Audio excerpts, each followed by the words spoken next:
Terror in the woods. The air was thick with the scent of pine and damp earth as I ventured deeper into the woods. What started as a simple afternoon hike had turned into an eerie experience that sent shivers down my spine. I couldn't shake the feeling that something was terribly wrong here.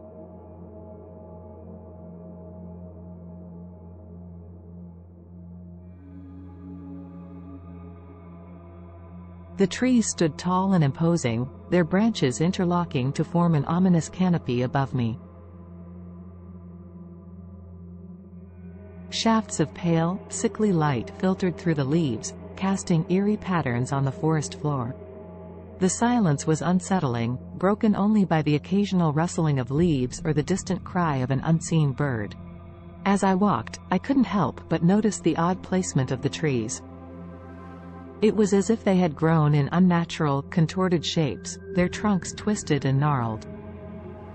I tried to keep my bearings, but the winding paths seemed to lead me in circles, making it impossible to discern north from south. My heart quickened, and a sense of dread washed over me. Panic gnawed at the edges of my consciousness. I reached for my phone to check my GPS, but there was no signal. I was truly alone and lost in this labyrinthine nightmare. The woods seemed to come alive around me. Whispering voices echoed through the trees, just beyond the edge of my hearing. I couldn't make out the words, but the tone was unmistakable, an eerie chant that sent chills down my spine.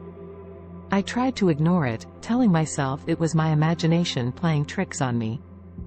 I continued walking, hoping to find my way out of this sinister forest. That's when I noticed them, strange symbols etched into the bark of the trees.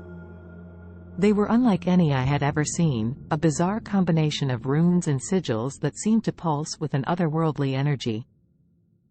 It was as if the trees themselves were marking their territory, warning intruders to turn back.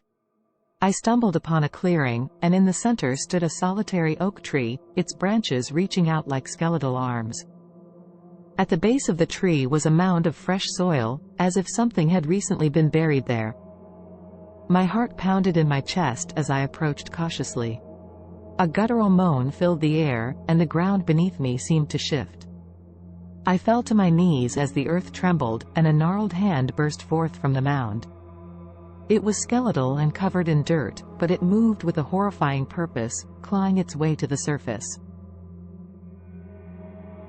Panic surged through me, and I scrambled to my feet, stumbling backward.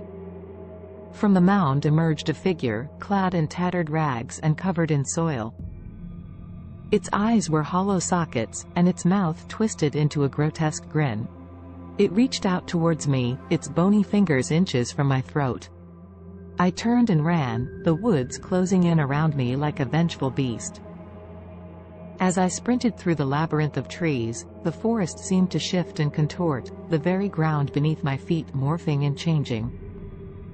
The whispering voices grew louder, a cacophony of torment and despair that threatened to drive me mad. I had no idea how long I ran, but exhaustion finally overcame me, and I collapsed to the forest floor.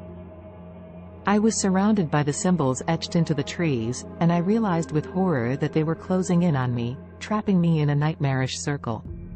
I heard a raspy, inhuman voice behind me, and I turned to see the figure emerging from the shadows. It was closer now, its skeletal form illuminated by the pale light of the moon.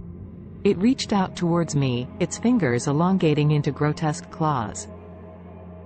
I closed my eyes, bracing for the end, but nothing happened. When I opened them again, I was no longer in the forest.